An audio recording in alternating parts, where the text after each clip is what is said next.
हाँ, चलिए आज शुरुआत करते हैं नया टॉपिक नया एक्सरसाइज 3G। अभी तक हम लोगों को क्या होता था कि युगपत समीकरण बना बनाया मिलता था। हमको क्या करना है ना, इसमें युगपत समीकरण बनाना भी है और हल करने के लिए कहेगा तो उसको हल भी करना है। फिलहाल ये पहला क्वेश्चन में है कि निम्नलिखित कथन को समीकरण द्वारा अभिव्यक्त कीजिए। सिर्फ इसका समीकरण बनाना है कि एक पिता की आयु उसके पुत्र की आयु की 4 गुनी है। 7 वर्ष बाद पिता की आयु पुत्र की 2.5 गुनी हो जाएगी। तो सॉल्यूशन में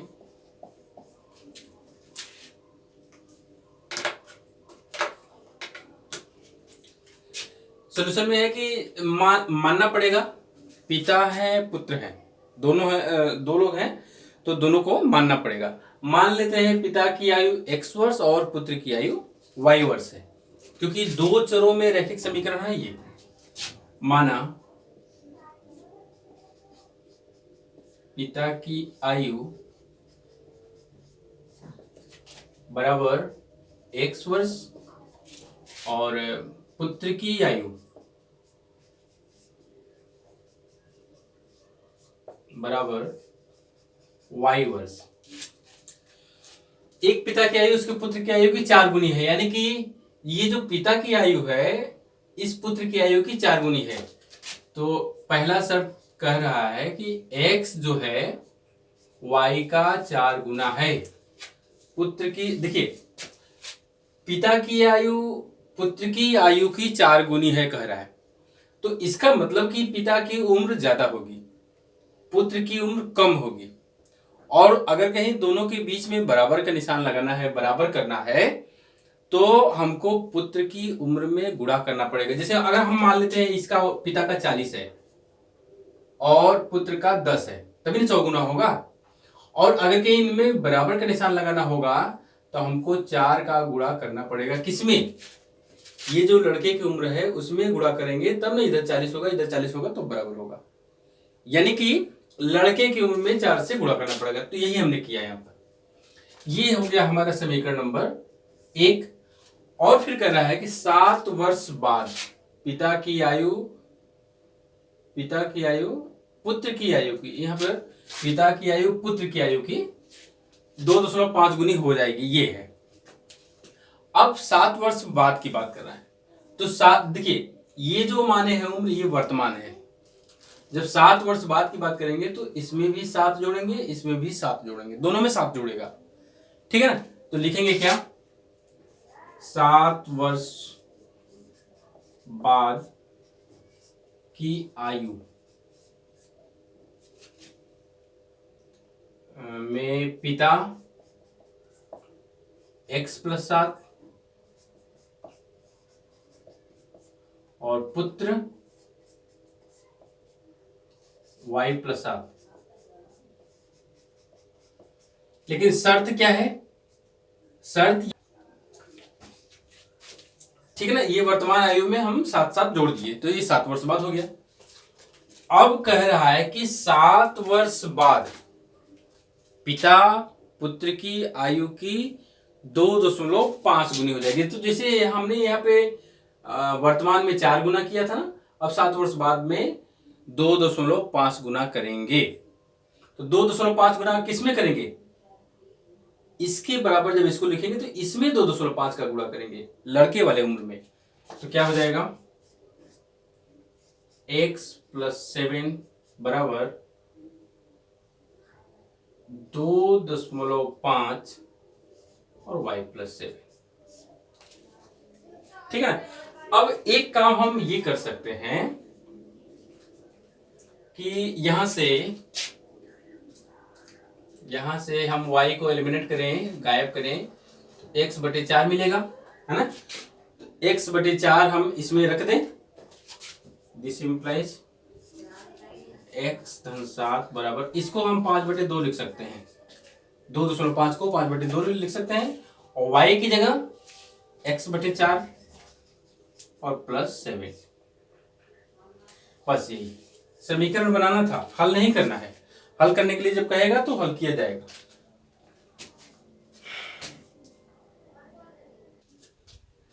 देखिए क्वेश्चन नंबर 2 भी उसी तरह से है, केवल युगपत समीकरण बनाना है, हल नहीं करना है। लेकिन समीकरण तो बनाना पड़ेगा, उसके लिए मानना भी पड़ेगा। यहाँ पर दिया है कि किसी भिन्न के अंश तथा हर प्रत्येक में, अब यहाँ पर दो चीज है, अंश है और हर है। तो अंश को अगर हम x मान लेते हैं, हर को y मान लेते हैं, तो हमारा जो भिन्न होगा x बटे y होगा। तो माना, पहले भिन्न मान लेते हैं, माना भिन्न x बटे y है, ये हो गया, ये तो भिन्न हो गया हमारा। अब कह रहा है कि यदि किसी भिन्न के अंश तथा हर प्रत्येक में एक जोड़ दिया जाए, अंश में भी एक जोड़ रहे हैं और हर में भी एक जोड़ रहे हैं, जब इतना कर रहे हैं तो वह भिन्न 5/6 के बराबर हो जाता है। यानी कि इसमें ऐसे करें, x + 1 बटे में y + 1 बराबर, ये किसके हो जा रहा है, 5/6 के। अब इसको हल कर दें, इसको हल करेंगे तो क्या होगा, देखिए 6 का इधर गुणा हो और ये इधर, तो 6x + 6 बराबर 5y + 5, ये y को इधर भेज दें, 6 को उधर भेज दें, 6x - 5y बराबर 5 - 6, तो 6x - 5y बराबर -1, ये समीकरण नंबर 1 हो जाएगा। सेकेंड कंडीशन है, दूसरा कंडीशन है कि परंतु यदि अंश और हर प्रत्येक में एक घटा दिया जाए तो भिन्न का मान 4/5 हो जाता है। यहां पर लिखेंगे, एक चीज लिखना था, अंश और हर में एक जोड़ने पर, यहां पर लिखेंगे अंश और हर में से एक घटाने पर। ठीक है, तो अब क्या करना है, x - 1 बटे y - 1 बराबर, भिन्न कितना हो जा रहा है, जब ऐसा कर रहे हैं घटा रहे हैं तो 4/5 हो जा रहा है, 4/5, वही तिर्यक गुणा कर दें तो 5x - 5 बराबर 4y - 4, y को उधर ला दें, 5x - 4y इधर बराबर -4 और +5, तो ये हो गया 5x - 4y बराबर 1। यही देखिए, ये और ये जो दोनों समीकरण है, यही युगपत समीकरण है। एक काम कर सकते हैं, इसको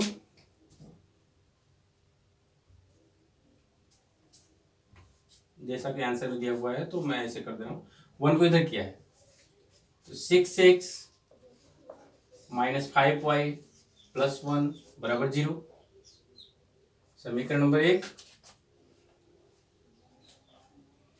दिस इंप्लाइज 5x - 4y - 1 बराबर 0। ठीक, तो ये किया आंसर, ये किया आंसर, यही दोनों युगपत समीकरण होंगे। क्वेश्चन नंबर 3, दो संख्याओं का योग 64 है। दो संख्या कह रहा है, दो संख्या कह रहा है, इसका मतलब दोनों संख्याओं को हम मानेंगे। माना दो संख्याएं x तथा y है, माना दो संख्याएं x तथा y है ना, दो संख्या कह रहा है और दोनों संख्याओं को ज्ञात करना है, तो दोनों संख्याओं को मानना पड़ेगा ना। तो x तथा y है, इनका योग 64 है, ये पहली संख्या है, ये दूसरी संख्या है, इन दोनों को अगर जोड़ दिया जाए तो योगफल 64 के बराबर है, यानी कि x + y बराबर 64। ये हमारा एक समीकरण नंबर 1 हो गया। युगपत समीकरण में, युगपत का मतलब दो समीकरणों में ये पहला समीकरण हो गया। सेकेंड कंडीशन के लिए कह रहा है, यदि उनमें से एक संख्या दूसरी की 3 गुनी है। अब कह रहा है कि एक संख्या दूसरी की 3 गुनी है, ये नहीं कह रहा है कि पहली संख्या दूसरी की 3 गुनी है या दूसरी संख्या पहली की 3 गुनी है। तो हम इसमें से किसी को भी हम दूसरे का 3 गुना मान सकते हैं। तो हम यहाँ पे x बराबर 3y मान लें, x बराबर 3y पक्षांतर कर दें, x माइनस 3y बराबर 0। ये हमारा समीकरण नंबर 2 हो जाएगा। बस इनको हल करना है। तो हल करने के लिए x बराबर है, घटा दें। तो समीकरण 1 में से 2 को घटाने पर, या 1 माइनस 2 से, तो x प्लस वाई बराबर 64 और x माइनस 3y बराबर 0 घटाने पर, यहाँ माइनस, यहाँ प्लस, यहाँ माइनस, तो ये प्लस प्लस, अब ये 4y हो जाएगा और 64 में से 0 घटाएंगे 64, या y बराबर 64/4 16। y का मान 16 आ गया, यानी एक संख्या तो हमको पता हो गया। दूसरी संख्या के लिए यहां पर रखेंगे, x बराबर 3y है ना, x बराबर क्या हो जाएगा 3 इंटू वाई का मान 16, x बराबर कितना हो जाएगा 48। यानी कि पहली संख्या 48, दूसरी संख्या 16। देखिए, और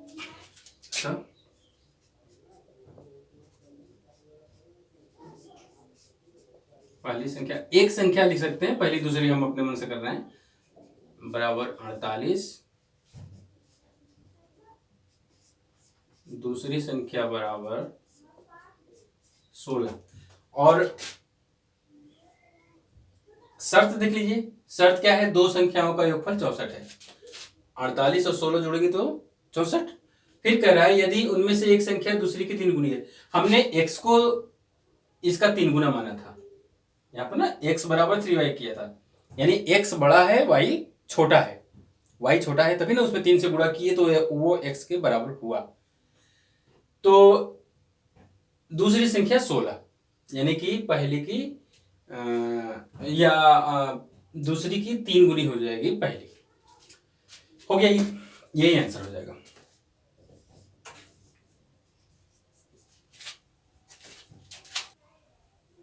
क्वेश्चन नंबर 4 है, यदि हम अंश में एक जोड़ दें तथा हर में से एक घटा दें। तो पहले अंश और हर की बात कर रहा है, तो इसका मतलब कि हमको एक भिन्न मानना पड़ेगा। तो भिन्न में अंश और हर दोनों होता है, तो अंश x और हर y मान ले, यानी कि भिन्न हमारा माना, सबसे पहले हमको मानना पड़ेगा, माना भिन्न x/y है। अब ये x अंश हो गया, ये हर y हो गया। तो यदि हम अंश में एक जोड़ दें तथा हर में से एक घटा दें, यानी कि x में तो एक जोड़ रहा है और y में एक घटा रहे हैं, जब ऐसा कर रहे हैं तो इस भिन्न का मान 1 हो जा रहा है। तो क्या कह रहा है, x में एक जोड़ दें और हर में एक घटा दें तो इसका मान 1 के बराबर हो जा रहा है। तो भिन्न 1 में बदल जाती है, यानी 1 हो जाता है। तो इसको उधर भेज दें, x प्लस 1 बराबर y माइनस 1, या इसको उधर भेज दें, x माइनस वाई बराबर -1 -1, x माइनस वाई बराबर -2। समीकरण नंबर 1 हो जाएगा। सेकंड कंडीशन है, यदि हर में एक जोड़ दे तो भिन्न 1/2 हो जाती है। हर में, इस बार सिर्फ हर की बात कर रहा है, अंश की बात नहीं कर रहा है। तो सेकंड कंडीशन है x/y प्लस 1, तो ये 1/2 हो जाता है। अंश में कुछ नहीं कर रहा है, हर में एक जोड़ा है, तो यह भिन्न 1/2 के बराबर हो गया, ये कह रहा है।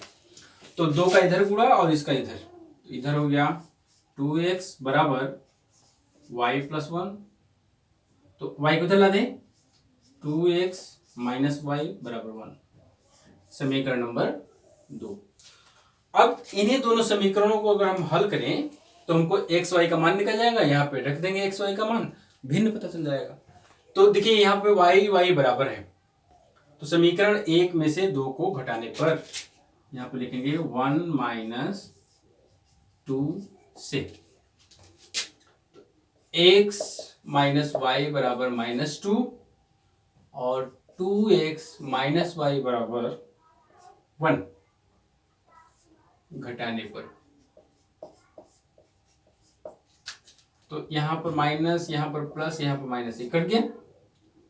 ये देखिए -2x में प्लस x यानी कि -x बराबर -3, x बराबर कितना हो गया 3। x का मान समीकरण नंबर 1 में या 2 में, 1 में मैं रखने जा रहा हूं। x का मान समीकरण 1 में रखने पर, तो x माइनस वाई बराबर -2 है, तो 3 माइनस वाई बराबर -2, 3 को उधर भेजें तो माइनस वाई बराबर -2 -3, या माइनस वाई बराबर -5, तो वाई बराबर कितना हो जाएगा +5। यहाँ का माइनस यहाँ का माइनस खत्म हो जाएगा। अब भिन्न क्या हो जाएगा, अतः भिन्न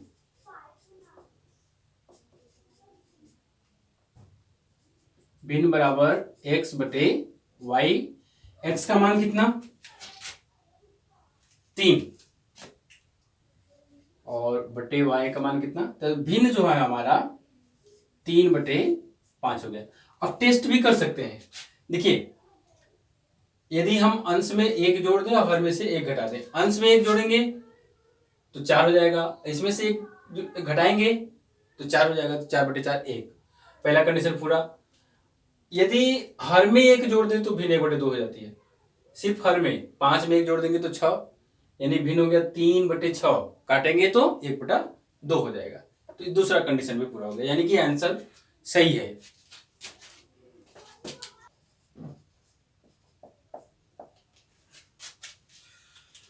हाँ, क्वेश्चन नंबर 5 को मैं छोड़ा हूं, इसको क्वेश्चन नंबर 4 की तरह कीजिए, जैसे क्वेश्चन नंबर 4 है। या अभी जो हम लोग कर रहे हैं ना, अभी जो क्वेश्चन नंबर 6वां जो करेंगे, अभी जो क्वेश्चन नंबर 6वां करेंगे, इस पर भी आधारित है।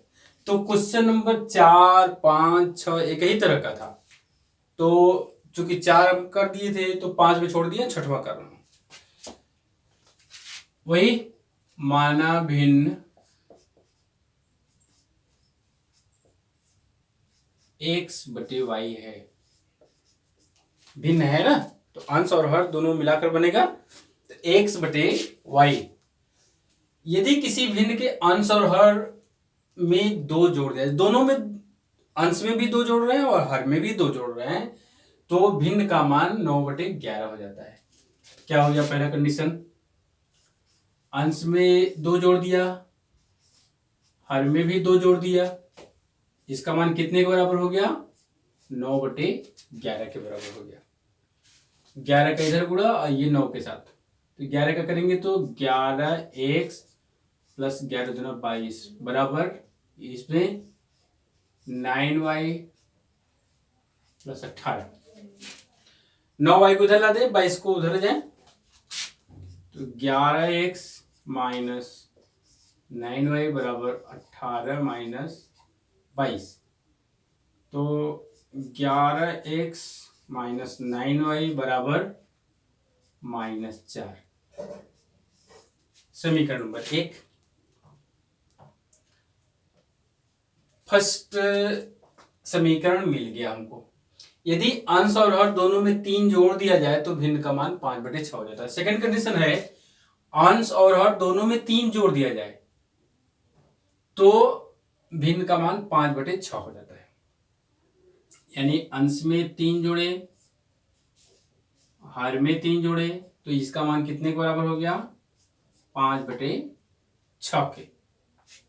ठीक है, इसको इधर तो 6x प्लस 18 बराबर इसका इधर गुणा 5y प्लस 15, 5y उधर, तो 6x माइनस 5y बराबर 15 माइनस 18 या 6x माइनस 5y बराबर -3। दो समीकरण बन गया।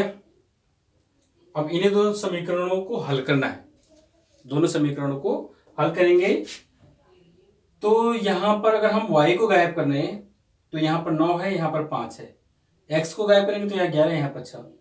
तो दोनों समीकरणों में गुणा करना है। तो मैं y को गायब कर रहा हूं, इसमें 5 से और इसमें 9 से गुणा करके घटाने पर इसलिए कि यहाँ माइनस है, यहाँ माइनस है, दोनों जगह समान चिन्ह है। तो लिखेंगे क्या, समीकरण 1 में 5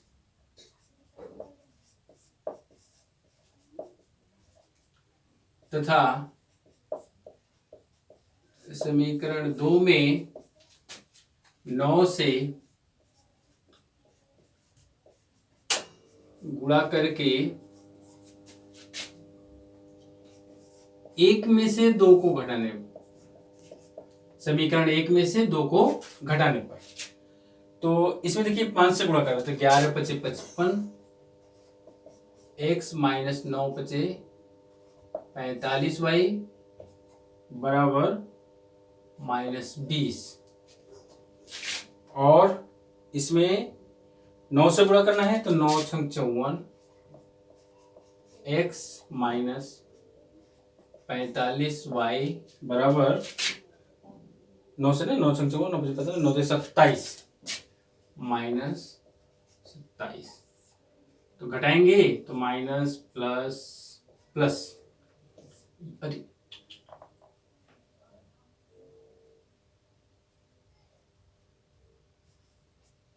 ये कटेगा ना, यहां तो x हो गया और ये +27 और -20 घट करके +7, x का मान 7 आ गया।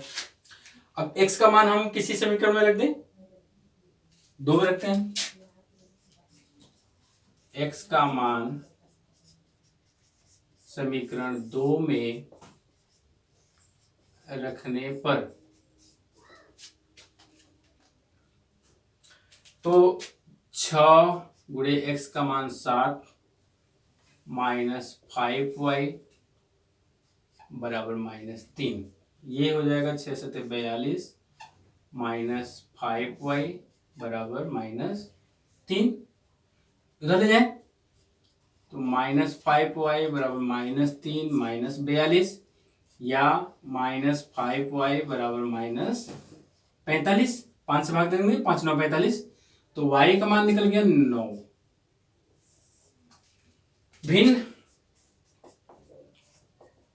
भिन्न बराबर है x बटे y, या x का मान कितना है 7 और y का मान है 9, यानी कि भिन्न हो जाएगा हमारा 7 बटे 9। ये आंसर। चेक करना हो तो चेक कर लीजिए, दोनों में जोड़ दें 2 तो 9 बटे 11 हो जाता है। तो ये 2 जोड़ेंगे तो 9 और 2 जोड़ेंगे तो 11, 9 बटे 11 हो गया। और 3 जोड़ दें तो 5 बटे 6, तो 7 3 10, 9 3 12, 10 बटे 12, 10 बटे 12 काटेंगे तो 5 बटे 6 हो जाएगा। क्वेश्चन नंबर 7 है, दो संख्याओं का अंतर 26 और एक संख्या दूसरी की 3 गुनी है, तो संख्याएं ज्ञात कीजिए। दो संख्या है तो मान ले एक संख्या x और दूसरी संख्या y। माना एक संख्या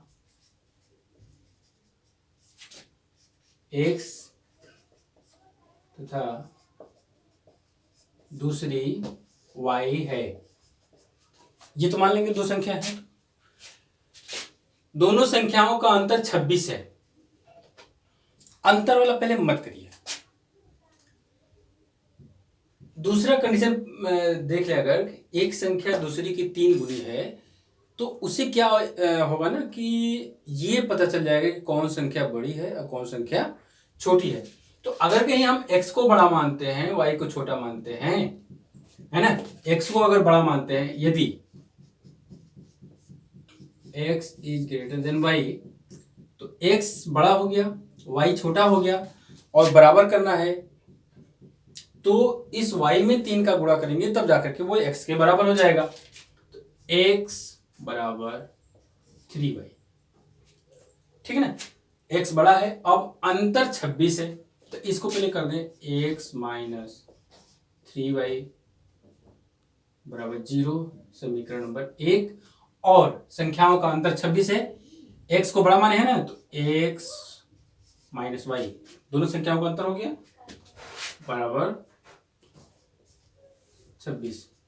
अच्छा, यहां पर ये ध्यान दीजिएगा कि ऐसा नहीं है कि x माइनस 3y करेंगे, यहाँ पे संख्याएं तो x और y है। अब ये कंडीशन था इसमें कि पहले एक संख्या जो है दूसरी की 3 गुनी है, तो 3y करना पड़ा था। लेकिन अंतर अगर संख्याओं का अंतर करना होगा तो संख्याओं का अंतर x माइनस वाई ही होगा। चलिए ठीक हो गया, ax बराबर है, इसमें तो 3 का गुणा करना पड़ेगा ना, y के लिए 3 का गुणा करना पड़ेगा। इसमें से सीधे घटा दें तो x कट जाएगा, तो यहां क्या करेंगे 1 माइनस 2 से क्या हो जाएगा x माइनस 3y बराबर 0 और x माइनस वाई बराबर 26, माइनस प्लस माइनस कट गया, तो ये प्लस, तो यहाँ पर हो गया माइनस 2y बराबर माइनस 26, तो y बराबर माइनस माइनस कट जाएगा, तो 26/2 बराबर 13।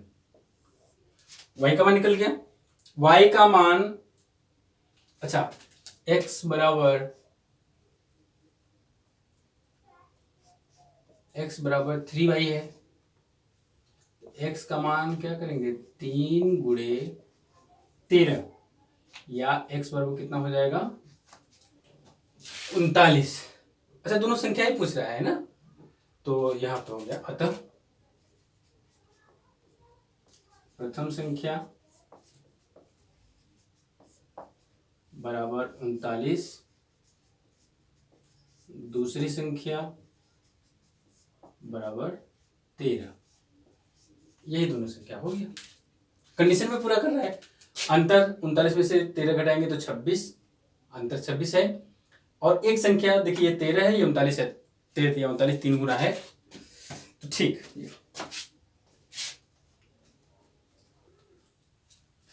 अब क्वेश्चन नंबर 8 है, किसी बच्चे को अपने घर से पिकनिक स्थल पैदल पहुंचने में 6 घंटे लगते हैं। घर है, पिकनिक स्थल है, कुछ दूरी होगी। अगर कोई लड़का पैदल जाता है तो घर से पिकनिक स्थल तक जाने में उसको 6 घंटे का समय लगता है, और यदि अपने घर से वो पिकनिक स्थल तक साइकिल से जाता है तो 2 घंटे में ही पहुंच जाता है, यानी 4 घंटे उसको कम समय लगा। यदि उसके साइकिल की औसत चाल उसकी पैदल चाल से 7 किलोमीटर प्रति घंटा अधिक हो, साइकिल की चाल ज्यादा होगी, पैदल की चाल कम होगी। अगर कहीं वो कहने का मतलब ये कि अगर उसके पैदल की चाल 10 किलोमीटर प्रति घंटा है तो साइकिल की 17 किलोमीटर, 7 किलोमीटर ज्यादा है ना, तो साइकिल की 17 किलोमीटर प्रति घंटा हो जा रही है। ये हम एक एग्जाम्पल दे रहे हैं, तो उसकी पैदल चाल और साइकिल की चाल अलग अलग ज्ञात करनी है। तो 2 चीज पूछ रहा है, पैदल चाल पूछ रहा है और साइकिल की चाल पूछ रहा है, तो हम दोनों को मान लेंगे। माना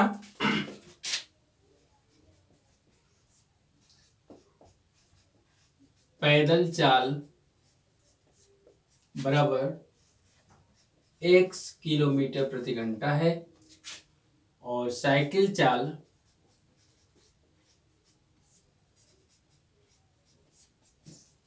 बराबर y किलोमीटर प्रति घंटा। और देखिए, घर से पिकनिक स्थल की दूरी दोनों कंडीशंस में, जब पैदल जा रहा है और जब साइकिल से जा रहा है, दोनों कंडीशंस में दूरी समान है। तो यहां पर एक चीज और है,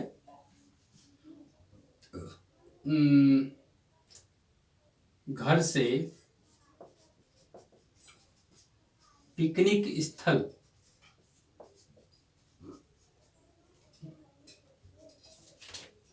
तक की दूरी बराबर डी मान लें। तो समय दिया हुआ है, कितना समय लग रहा है, तो समय बराबर दूरी बटे चाल होता है। समय बराबर क्या होता है, दूरी बटे चाल। तो पैदल जाने में लगा समय, पैदल जाने में लगा समय बराबर दूरी बटे चाल से, समय बराबर दूरी बटे चाल, दूरी डी है, चाल पैदल वाला हम x माने हैं, और समय कितना लग रहा है, 6 घंटा, 6 घंटा लग रहा है, या d का मान 6x के बराबर होगा। अब कह रहा है कि यह साइकिल से जाता तो उस दूरी को 2 घंटे में तय करता। साइकिल से जाने में लगा समय,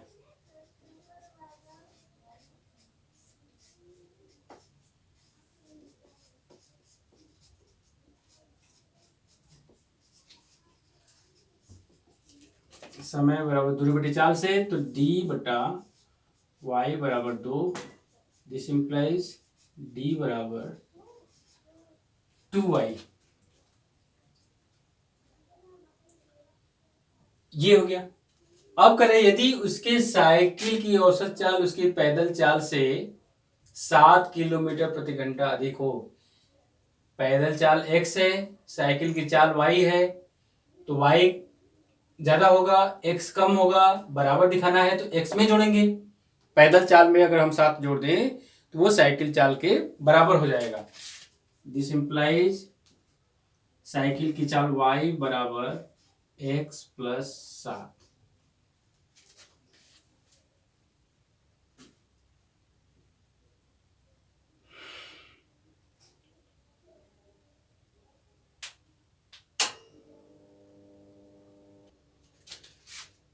जी, इसको 3 में मत दीजिए, अभी पहले पक्षांतर कर लें। तो y माइनस एक्स बराबर 7, 3। अच्छा, इसको देखिए, d बराबर 6x और d बराबर 2y। इसका मतलब कि जब ये d या ये d बराबर है तो ये 6x और 2y भी तो बराबर होगा। कहने का मतलब 6x बराबर 2y, तो 6 अच्छा ऐसा करते हैं ना, 6x को उधर ले जाए, तो 2y माइनस 6x बराबर 0 हो जाएगा। 2 से भाग कर दें तो y माइनस 3x बराबर 0, समीकरण नंबर 4। अब हमको 3 और 4 को हल करना है। y बराबर है तो घटा दें 3 माइनस 4 से, 3 माइनस 4 से 3 क्या है, y माइनस एक्स बराबर 7, y माइनस एक्स बराबर 7 और y माइनस 3x बराबर 0। घटा दें, माइनस प्लस माइनस प्लस है ना, तो घट जाएगा। 2x बराबर 7, x बराबर 7/2 या 3.5। ये पैदल चाल है, 3.5 किलोमीटर प्रति घंटा। अच्छा, अभी x का मान समीकरण नंबर 3 में लिखने पर,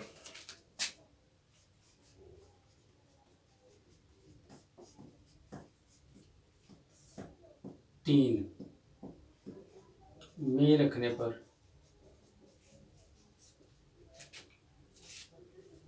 तो y माइनस एक्स का मान 3.5 बराबर 7।